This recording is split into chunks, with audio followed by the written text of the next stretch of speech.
عورتوں سے اپنی خواہشات پوری کر لے. یہ قوم لوط کی بلا جس کے متعلق قرآن نے کہا اس گناہ میں جو مبتلا ہے کر دیا. ستی کی رسم جانتے ہیں؟ ستی کس کو کہتے تھے؟ ہمارے اسی دیش میں یہ رسم پائی جاتی تھی کہ اگر کسی عورت کا شوہر انتقال کر جائے تو عورت کو بھی شوہر کے ساتھ جلا دیا جاتا تھا. ختم، اس کو رہنے کا حق نہیں. بعد میں چل کر کے اس رسم کو تھوڑا سا کم کر دیا گیا اور کہا اب جلائیں گے نہیں لیکن ودوا کو جنگل میں چھوڑائیں گے. اس کو معاشرے میں رہنے کا حق نہیں ہے، اس کو جنگل میں چھوڑائیں گے، آبادی سے باہر رکھیں گے، اس لیے کہ ودوا اگر آئے گی تو یہ اپشگن ہوگا. آج بھی ہے یہ ناٹک، آج بھی ہے. اگر کوئی بیوہ عورت مجمع میں آ جائے تو اس کو اپشگن سمجھتی ہیں. آج کے بھی کئی معاشرے موجود ہیں. لیکن اسلام پر انگلی اٹھانے والے پہلے پڑھو اسلام کو. میرے آقا صلی اللہ تعالی علیہ وسلم نے 10 شادیاں فرمائی جس میں سے 9 عورتیں ایسی ہیں جو سب کی سب بیوہ تھی.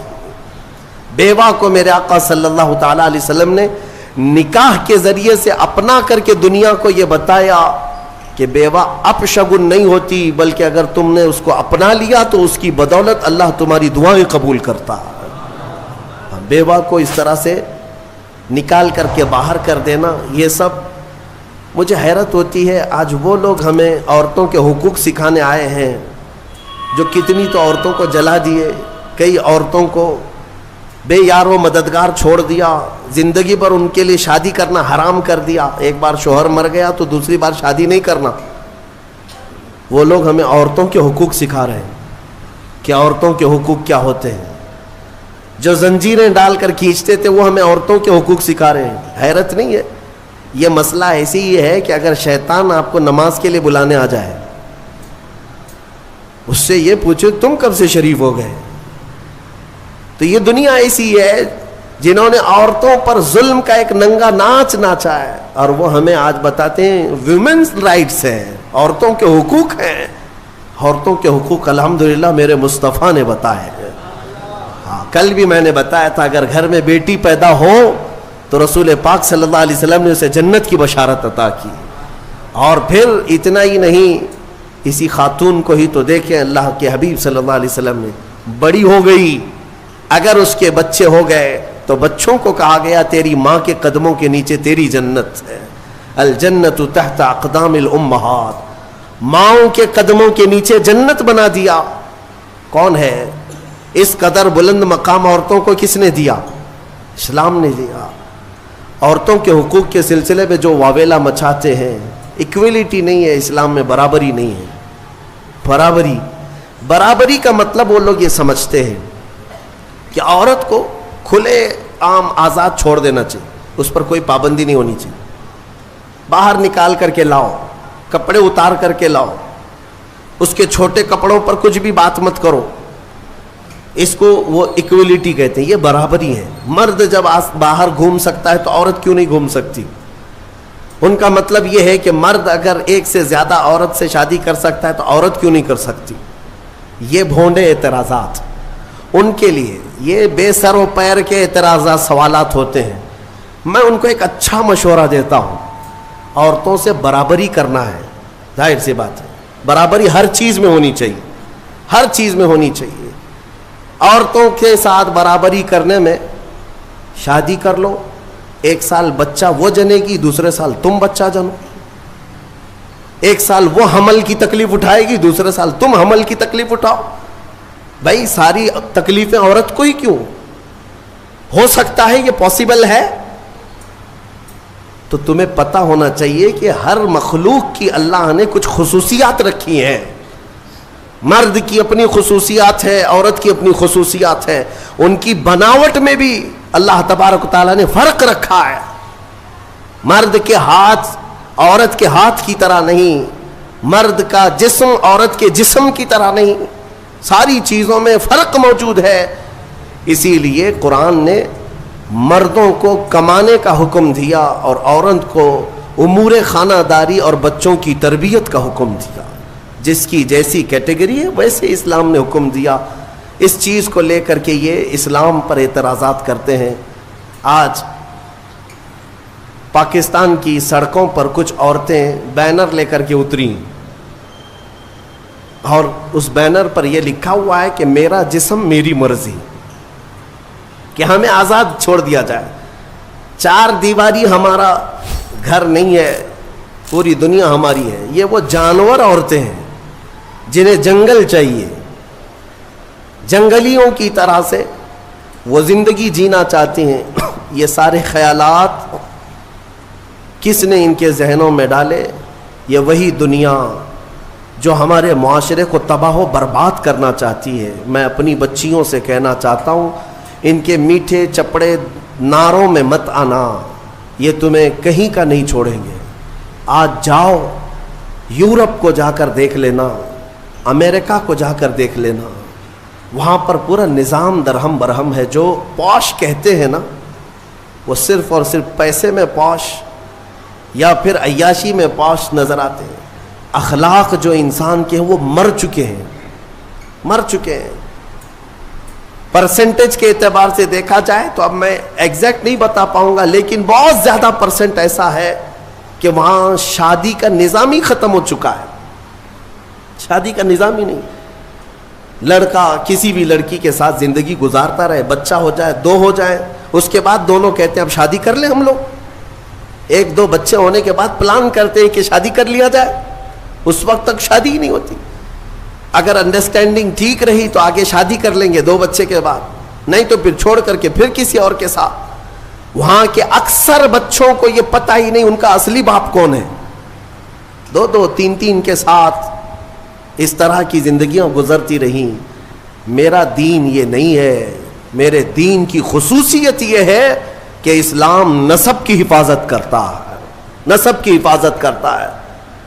آپ کو پتہ ہے اسلام کا یہ جو نظام ہے، ایک انگریز نے کہا، اس نے ریسرچ کر کے کہا، عورت کو اگر کسی نے طلاق دے دیا، توجہ چاہتا ہوں، اگر کسی نے طلاق دے دیا تو اس کی عدت کیا ہے؟ وہ عورت دوسرے مرد سے اگر نکاح کرنا چاہے تو کب کرے گی؟ ادھر فوراً زید نے طلاق دے دیا، دوسرے دن دوسرا شادی کر سکتا ہے؟ عدت ہے نا، آپ کو پتا ہے عدت کیا ہے؟ یہ عدت کیا ہے؟ 3 بار عورت کی ماہواری آ جائے، طلاق کے بعد 3 بار عورت کا حیض آ کر ختم ہو چکا ہو، 3 بار حیض آیا اور 3 بار وہ پاک ہوئی، تب اس کی عدت ختم ہو گئی، اب وہ چاہے تو کسی اور سے نکاح کر سکتی۔ یہ طریقہ ہے شریعت اسلامیہ میں۔ یہ کیوں رکھا گیا؟ ایک دانشور ہے، بڑا پڑھا لکھا آدمی ہے، لیکن اسلام سے اس کا تعلق تو نہیں، مسلمان نہیں ہے۔ اس نے کہا مجھے اس بات پر بہت حیرت ہوئی جب میں نے یہ دیکھا عدت کا کیا مسئلہ ہے، اس میں کیوں رکھا گیا؟ تو اس نے کہا کہ سائنس کے اعتبار سے میں نے پوری جانچ پڑتال کر کے دیکھ لیا کہ اگر عورت پہلے والے شوہر کے ساتھ کچھ راتیں بھی گزاری ہو، کچھ راتیں گزاری اور اس کے بعد پہلے شوہر نے طلاق دے دیا، تو پہلے شوہر کا نطفہ اگر عورت کے جسم کے اندر موجود ہے تو وہ کب تک باقی رہتا ہے؟ تو سائنس کہتی ہے 3 بار عورت کو اگر ماہواری آ گئی تو پہلے والا سارا نطفہ پاک ہو چکا ہوتا ہے، پہلے والے کا کچھ بھی ذرہ بھی باقی نہیں رہتا، اب وہ پوری مکمل کلین ہے، تب جا کر کے وہ دوسرے شوہر کے لیے تیار ہے، دوسرا نکاح کر سکتی ہے۔ میرے عزیزوں، یہ میں نہیں کہتا، غیروں نے جو پڑھا ہے وہ کہتے ہیں کہ اسلام نے یہ عدت کا جو نظام رکھا ہے وہ صرف اس لیے کہ آنے والا بچہ اس کے نسب میں کوئی اختلاط نہ ہونے پائے، نسب میں کوئی اختلاط نہ ہونے پائے۔ عورتوں کی بھی حفاظت اور بچوں کی بھی حفاظت۔ الحمدللہ مجھے فخر ہے اس بات پر کہ دین اسلام نے یہ پاکیزہ نظام رکھا ہے، پاکیزہ نظام۔ آپ کو پتا ہے آج دنیا یہ سارا نظام درہم برہم کرنا چاہتی ہے۔ ہاں، جو ماڈرن کلچر کے دلدادہ ہیں ان سے میں کہتا ہوں جاؤ ذرا یورپ کو دیکھو، انہوں نے شادیوں کا نظام ختم کر دیا۔ شادیوں کا نظام ختم کرنے میں کئی چیزیں ان کے ساتھ آئی۔ میں بتاتا ہوں آپ. ایک سسٹم ہے جو کام کر رہا ہے, شیطان کے پجاری ہیں وہ, ڈیول ورشپرز, شیطان کے پجاری. وہ صحیح طریقے سے جو نباہ ہوتا ہے اس کو ختم کرنے پر لگی ہوئی ایک ٹیم ہے, ایک پوری ٹیم کام کرتی ہے. وہ مردوں کو عورتوں سے دور رکھیں, عورتوں کو مردوں سے, یا اگر رکھیں تو ناجائز طریقے سے رکھیں. اس کے لیے کیا کیا طریقے اپنائیں. میں 2 سال قبل شاید یا 3 سال قبل کی بات ہے, شب قدر میں نے اس کو عرض کیا تھا. پورا نظام جو یہ معاشرتی جو نظام ہے, ازدواجی جو نظام ہے, اس کو مار ڈالا ہے یورپ کے کئی کلچرز نے. کیا کیا جانتے؟ مردوں کو خود اپنے ہاتھوں سے تسکین حاصل کرنے کے طریقے سکھا دیے کہ عورت کی ضرورت ہی نہ پیش آئے. اپنے ہاتھوں سے شہوت کو پورا کر لو, خواہشات پوری کر لو. اس کے لیے انہوں نے کھلونے بنائے, آلے بنائے, ساری چیزیں بنائی تاکہ شادی کا نظام ہی نہ رہے. عورتوں کو بھی اسی طرح سے تباہ و برباد کر دیا کہ عورتیں بھی اس نظام میں نہ آئیں. وہ اپنی جسمانی خواہش پوری کرنے کے لیے وہ پلاسٹک کا بھی سہارا لے لیں, کسی بھی دوسری چیزوں کا سہارا لے لیں. میں نے جب یہ پڑھا کہ باہر کئی جگہ پر مارکیٹ میں باضابطہ سلیکون کی پوری عورتیں ملتی ہیں, پورا کا پورا مرد ملتا ہے. سلیکون ایک ربر ٹائپ کا, اس کا پورا خوبصورت مرد بھی بنایا جاتا ہے, خوبصورت عورت بھی بنائی جاتی ہے, تاکہ جسے اپنی جسمانی خواہش پوری کرنا ہو تو ان کھلونوں کے ساتھ پورا کر لے اور اپنے آپ کو تباہ و برباد کر لے. ہوگا کیا اس سے؟ یہ نظام ختم کرنا ہے ان کو کہ ازدواجی نظام ہی نہ رہے, نہ بچے ہوں, نہ صالح معاشرہ ہو. نظام ختم کرے. بہت لوگ اس میں تباہ و برباد ہو چکے. یہ سلیکون کی گڑیا اور گڈے بنائے گئے, ان کی زندگیوں میں داخل کیے گئے. یہ ہٹ گیا تو پھر ان لوگوں نے کئی ملکوں میں LGBT کمیونٹی کو متعارف کرایا. یہ کیا ہے؟ LGBT کمیونٹی ایک معاشرہ ہے, یہ پوری دنیا میں کام کر رہے ہیں. 50 لاکھ سے زیادہ کے ممبر ان کے ہندوستان میں ہیں. ہر کنٹری میں ان کو سہولیات دی جا رہی ہیں. یہ کون لوگ ہیں؟ یہ وہ لوگ ہیں کہ مرد سے اور عورت سے اپنی خواہشات پوری کریں. ہومو سیکسولیٹی, گےازم, لیزبین, ٹرانسجینڈر, یہ ایک پوری کمیونٹی بنی ہے کہ شادی کا نظام ہی نہ رہے. مرد مردوں سے اپنی خواہشات پوری کر لے, عورت عورتوں سے اپنی خواہشات پوری کر لے. یہ قوم لوط کی بلا, جس کے متعلق قرآن نے کہا اس گناہ میں جو مبتلا ہیں وہ دردناک عذاب میں گرفتار ہوں گے. 3 جگہ ان کا ذکر آیا ہے. حضرت لوط علیہ السلام کی قوم اس گناہ میں مبتلا تھی. اللہ تعالیٰ نے فرمایا ان کی زمین کو اٹھا کر اللہ نے پلٹ دیا, لیکن اس سے پہلے کیا کیا؟ وَأَمْطَرْنَا عَلَيْهِمْ حِجَارَةً مِّن سِجِّيلٍ, نوکیلے پتھروں کی بارش کی گئی تھی ان پر. ان کے جیسی سروں پر وہ پتھر پڑتے تھے تو بھیجا نکل جاتا تھا. قوم لوط. اور اس کے بعد زمین کو اٹھا کر فَجَعَلْنَا عَالِيَهَا سَافِلَهَا, اللہ فرماتا ہے بلند کیا گیا اور پھر گرا دیا گیا. قوم لوط پر جو عذاب آیا اس کو قوم سدوم بھی کہتے ہیں. جارڈن میں کبھی آپ کو جانا ہو تو یہ وہی علاقہ ہے جہاں حضرت لوط علیہ السلام کا قیام تھا. میں نے خود سفر کیا, تقریباً 150 سے 200 کلومیٹر تک گاڑی چلتی رہے تو صرف اور صرف کالے کالے پتھر ہی ہیں, عجیب قسم کے پتھر ہیں. دیکھو تو ڈر لگے. آج بھی نہ کوئی آبادی ہے, نہ کوئی گھر ہے, نہ کوئی درخت ہے, کچھ نہیں. بہت دور تک صرف کالے کالے پتھر پڑے ہوئے ہیں. وہ کس زمانے کے پتھر اور کس پہ برسے ہوئے پتھر یہ تو میں یقین کے ساتھ نہیں کہتا, لیکن علاقہ وہی ہے جو قوم لوط پر عذاب آیا تھا. میرے عزیزوں, میرے کہنے کا خلاصہ یہ ہے کہ یہ دنیا اس اسلامی خصوصیات کو مار ڈالنا چاہتی ہے، ختم کرنا چاہتی ہے کہ سالے معاشرہ نہ رہے۔ ایک بات یاد رکھنا، بڑے بزرگوں نے لکھا ہے کہ جو حلال طریقے سے بچہ آتا ہے نا، وہ بزرگوں کا ادب بھی جانتا ہے، حلال و حرام کی تمیز بھی جانتا ہے، اس کی زبان بھی پاک ہوتی ہے اور اخلاق بھی اچھے ہوتے ہیں۔ اور جو حرام طریقے سے دنیا میں آیا ہے تو پھر اس کے اندر اس کے کیریکٹر بہت خراب بھی ہو جاتے ہیں، شیطانی چکر کا وہ ایک پورا کا پورا وہ نظر آتا ہے، پیکر نظر آتا ہے۔ بہرحال عورتوں کے متعلق مجھے بات یہ عرض کرنی تھی کہ اللہ تبارک و تعالیٰ نے ان کے پورے حقوق یہاں پر شریعت میں ہمیں عطا کیے ہیں۔ بعض لوگ ایک سوال یہ کرتے ہیں کہ جب وراثت بانٹتے ہیں تو مرد کو 2 حصے، عورت کو 1 حصہ کیوں؟ آپ نے سنا ہوگا نا کہ عورت کو آدھا، مرد کو 1۔ یا تو اس کا دوسرا معنی ایسے ہی ہے کہ اگر کسی باپ کا انتقال ہوا، اس کے گھر میں 2 بیٹے اور 2 بیٹیاں تھیں، 2 بیٹے 2 بیٹیاں تھیں، تو مال کیسے تقسیم ہوگا؟ 3 حصوں میں تقسیم ہوگا۔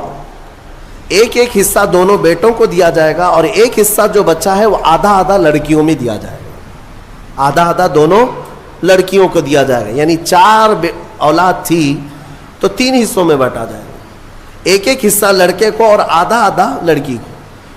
تو اس دنیا کو یہی بات شوشہ مل گیا، کہا کہ لڑکی کو آدھا کیوں، لڑکی کو آدھا کیوں، لڑکے کے برابر کیوں نہیں دیا جاتا؟ انہیں پتہ نہیں اسلام نے ان خواتین کو اور بھی کہاں کہاں حصے رکھے ہیں۔ یہ لڑکی کا باپ کی طرف سے ملنے والا آدھا حصہ ہے، یہ اپنے بھائی کے برابر نہیں، آدھا۔ لیکن جہاں یہ نکاح کر کے جاتی ہے اس کے شوہر سے بھی اس کو وراثت دی گئی ہے، عورت کو اس کے شوہر کے گھر سے بھی وراثت ہے، باپ کے گھر سے بھی وراثت ہے۔ یہ دنیا کہتی ہے کہ ہم نے عورتوں کے حقوق مارے ہیں، تم وراثت کے احکام پڑھے کہاں ہو، معلوم کہاں ہے؟ عورتوں کو مکمل پورے تحفظات کے ساتھ شریعت نے حقوق عطا کیے ہیں۔ بہرحال اللہ تبارک و تعالی ہمیں سمجھ عطا فرما ہے۔ یہ سورہ نساء کے متعلق جو باتیں تھی وہ عرض کیا۔ ایک بات میں آپ کو بتا دوں، قرآن پاک نے فرمایا وَإِنْ خِفْتُمْ شِقَاقَ بَيْنِهِمَا۔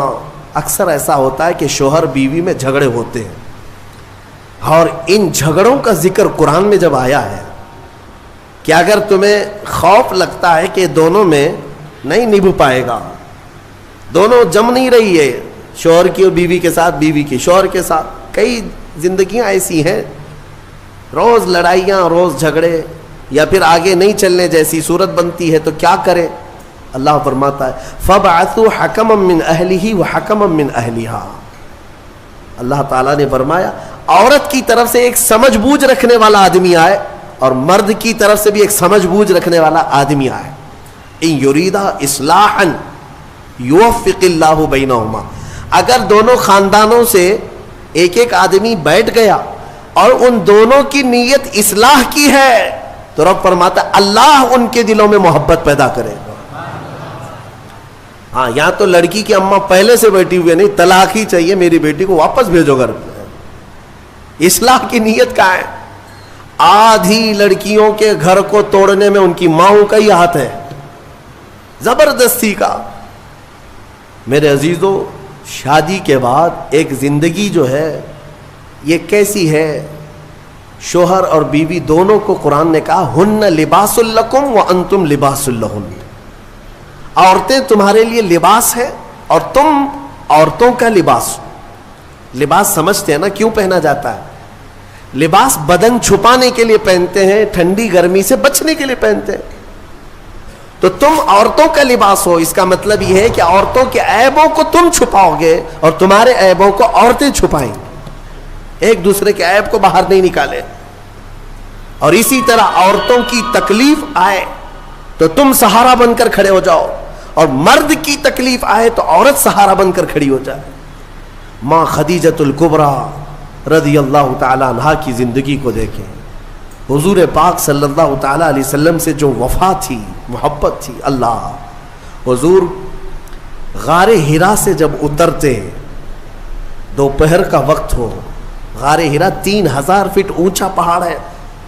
حضرت خدیجہ اپنے گھر سے باہر آنگن میں کھڑی ہوتی تھی. گزرنے والے کہتے خدیجہ حضور پاک صلی اللہ تعالی علیہ وسلم تیرے شوہر آ رہے ہیں, ابھی وقت لگے گا, جب تک تو چھاؤں میں بیٹھ جا. حضرت خدیجہ کہتی ہے میرا دل گوارا نہیں کرتا, میرے سرتاج دھوپ میں اتر رہے اور میں چھاؤں میں بیٹھی رہوں. جتنی دیر میرے رفیق حیات صلی اللہ علیہ وسلم دھوپ میں اتر رہے ہوں اتنی دیر میں بھی تو دھوپ میں کھڑی رہوں. حصے داری اس کو کہتے ہیں, پارٹنرشپ یہ ہوتی ہے, شریک حیات اس کو کہتے ہیں, لائف پارٹنر یہ ہے.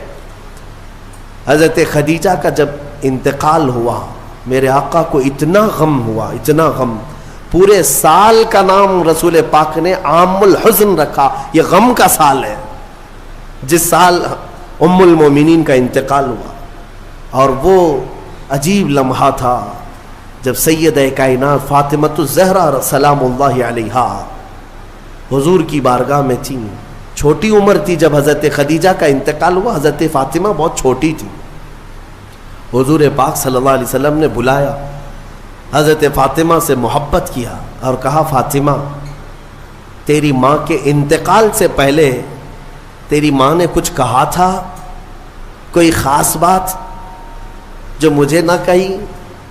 حضرت فاطمہ کہتی ہاں ابا جان, اماں نے انتقال سے ایک دن پہلے مجھ سے کہا تھا فاطمہ اگر میں مر جاؤں, اگر میرا انتقال ہو جائے تو میرے کفن کے ساتھ تو اپنے بابا جان کا جبہ بھی رکھ دینا, اپنے بابا جان کا جبہ میرے کفن کے ساتھ رکھ دینا, میری قبر میں رکھ دینا. حضرت فاطمہ روتے ہوئے کہتی ہیں یا رسول اللہ اماں کی ایک خواہش تھی.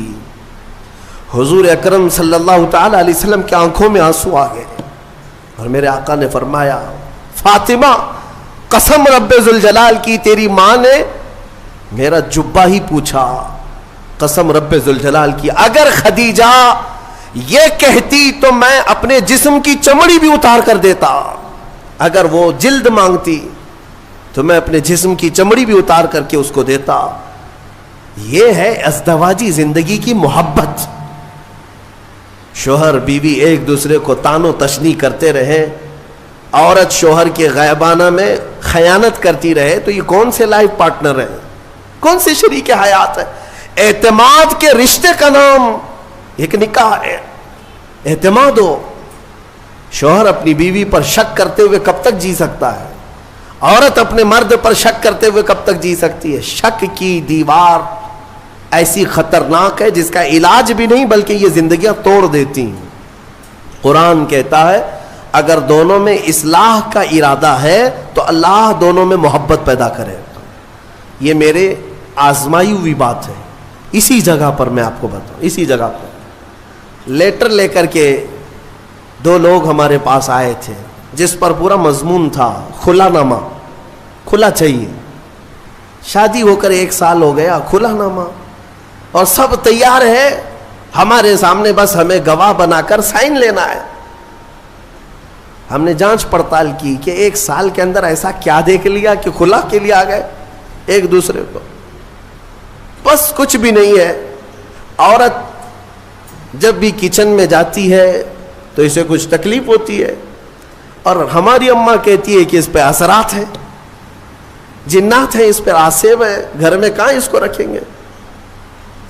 تو میں نے یہی کی بات ہے, مجھے یاد ہے, اس نوجوان سے کہا کہ تمہاری اماں سے پوچھو اگر میں اس کے جنات نکال دوں تو کیا رکھو گے, یہ کھلا ختم کرو گے؟ کہا ٹھیک ہے, کہا میں 40 دن کا ٹائم لیتا ہوں, مجھے وقت دیا جائے, میں یہ نکالتا ہوں. تو پھر مسئلہ صرف اتنا تھا وہ جنات کیوں آتے تھے, آسیب کیوں آتے تھے. ہم نے علاج بھی کیا, جو دعا کا علاج ہے وہ اپنی جگہ پر, لیکن جب کسی سے محبت کے ساتھ حقیقی مسئلہ پوچھ لیا جائے تو بتا دیتے ہیں. لڑکی کو کام کرنے آتا نہیں تھا, نہیں شادی ہوئی تھی, سیکھا کچھ بھی نہیں تھا, کچن میں جاتی تھی تو ہاں ہو کرتی تھی کہ اس کسی طرح سے میں روٹی بنانے سے بچ جاؤں, کچھ تو ہو جائے. لیکن اس کی اس حرکت کی وجہ سے سارے گھر میں لگا کہ جنات ہے اس پہ آسے ہوئے. تنبیہ کیا کہ کام سیکھ لے 1 مہینے کے اندر. کب تک اس طرح ہا ہو سے زندگی چلے گی؟ خلا سے بہتر ہے کہ زندگی محبت کے ساتھ گزرے. ہو سکتا ہے نصیحت کام آ گئی, 1 مہینے کے بعد دونوں واپس آئے اور اس خلا ناموں کو ہمارے سامنے پھاڑ دیا, کہا نہیں دونوں میں اتفاق ہے, ہم رہ سکتے ہیں. آج تک الحمدللہ وہ جوڑا سلامت ہے. اصلاح کی اگر نیت ہو, قرآن کہتا ہے کہ دونوں میں اللہ محبت خود پیدا کرے گا. توڑنے کے لیے سب سے پہلے بیٹھے ہوئے ہیں, سب سے پہلے توڑنے کا ارادہ ہے. عزیزان گرامی, اب یہاں چلتے ہوئے میں ایک بات اور بھی بتا دوں. ازدواجی زندگی ایک چیلنج ہے مردوں کے لیے بھی. میں کہتا ہوں کبھی کبھار شادی کرنے کے بعد جو ہے مرد رکشہ بن جاتا ہے. ہاں 3 ٹائر والا رکشہ ہوتا ہے, رکشے میں 3 ہی ٹائر ہوتے ہیں, ایک طرف ماں ہوتی ہے ایک طرف بیوی ہوتی ہے. رکشے والے کو معلوم ہونا چاہیے زور سے اگر گھمائے گا تو پلٹی ہوتی ہے, اس کو گھمانا نہیں چاہیے بہت تیزی سے. تیزی سے اگر رکشہ گھمایا تو یا تو ادھر پلٹی ہوگا یا ادھر پلٹی ہوگا. تو اتنی بات یاد رکھو, رکشہ چلانے والوں سے پوچھ لو کیسے گھمانا چاہیے کیسے چلنا چاہیے. تو آپ بیلنس برقرار رکھو اپنی ماں اور بہنوں میں اور اپنی بیوی میں, دونوں میں. عورتیں ہیں, عورتوں کا مزاج ہے, ان کی فطرت میں ہے, ایک دوسرے کے ساتھ ان کے معاملات ہوتے ہی رہتے ہیں. آپ کو میں کیا بتاؤں, حضور پاک صلی اللہ تعالی علیہ وسلم کی 10 بیویاں ہیں. میرے آقا نے ان کے درمیان کیسے عدل قائم رکھا, کیسے عدل قائم رکھا. تو بہرحال ازدواجی زندگی ایک چیلنج ہے, اور جس نے صبر کر لیا اس پر اجر بھی ہے, اس پر اجر ہے. حضور پاک صلی اللہ تعالی علیہ وسلم کی حدیثوں کا ایک مفہوم یہ بھی ہے کہ عورت ٹیڑھی پسلی سے پیدا کی گئی, اسے تم پورا سیدھا کرنے کی کوشش نہ کرو ورنہ یہ ٹوٹ جائے گی. تم اسے فرشتہ دیکھنا چاہتے ہو, عورت کو ہر مرد یہ چاہتا ہے اتنی پاک ہونا چاہیے, اتنی پاک ہونا چاہیے, خود ناپاک رہے چلے گا. عورت بھی انسان ہے, اس کو اسی اعتبار سے رکھا جائے. وہ جس قدر تمہاری فرمان بردار ہے بہت ٹھیک ہے. اچھا, اور ایک حدیث میں آپ کو بتاؤں, دنیا میں اگر اللہ تبارک و تعالیٰ نے دنیاوی نعمتوں میں سب سے اچھی نعمت اگر کسی کو دیا تو وہ کیا ہے؟ بڑا گھر کسی کو ملا نعمت ہے, دولت ملی وہ بھی نعمت ہے, اولاد ملی وہ بھی نعمت ہے. لیکن میرے آقا نے فرمایا اگر کسی کو نیک بیوی مل گئی تو اللہ کی سب سے بڑی نعمت ملی ہے. آدھی دنیا اس کو مل گئی, آدھی دنیا. اور اگر نیک نہیں ملی تو آدھی جہنم تو یہی ہو گئی ہے. ہاں, سارا کا سارا اس کا نظام ٹھپ ہو جاتا ہے. ایک حکیم صاحب کے بارے میں نے پڑھا تھا, وہ آپ کو بھی میں بتا دوں. اکثر گھروں میں جو جھگڑوں کی ابتدا ہوتی ہے یہ زبان کی, عورتوں کی زبان کینچی کی طرح چلتی رہتی ہے. وہ کچھ عورتیں یہ عہد کر کے بیٹھی ہیں کہ جواب تو دینا ہی ہے, جواب تو دینا ہی ہے, چپ کیوں رہے. شوہر بولتا ہے تو کچھ تو جواب دینا ہے. شام میں آتا ہے تھکا ہارا, کچھ بھی 19-20 ہوا تو جھگڑے شروع ہوئے. دن بھر جو ٹریننگ ملی ہے اماں کے طرف سے, فون میں پورا سب ٹریننگ لے چکی ہے, شام میں جو ہے کیا کیا بولنا ہے وہ سب پتہ ہے. اسی لیے میں اپنی بچیوں سے کہتا ہوں اگر نکاح کے بعد سسرال میں جا چکی تو اسی کو اپنا گھر سمجھ لو. تمہارے شوہر کے ماں باپ تمہارے ماں باپ ہیں, تمہارے شوہر کی بہنیں اور بھائی تمہارے بھائی بہنیں ہیں. اس کے بعد ایک مٹھاس تم محسوس کرو گے. ایک حکیم صاحب کے بارے میں, شوہر بیوی بہت لڑ رہے تھے, جہنم بن گئی زندگی. اس نے آ کر کے کہا کہ جتنا پیسہ لگتا ہے لے لیجئے, میرا علاج کر دیجئے اس عورت کا. کام مہنگا ہے علاج, 40 دن کا کورس ہے, میں دوائی بناتا ہوں اور پھر دونوں کو بھی دیتا ہوں. اگر دوسری نہیں لے تو کم سے کم تو لے لے, 40,000 کا خرچہ بھی ہے. کہا چلے گا. اس کی زبان سے تو بہتر ہے 40,000 خرچہ کر لوں. روز جو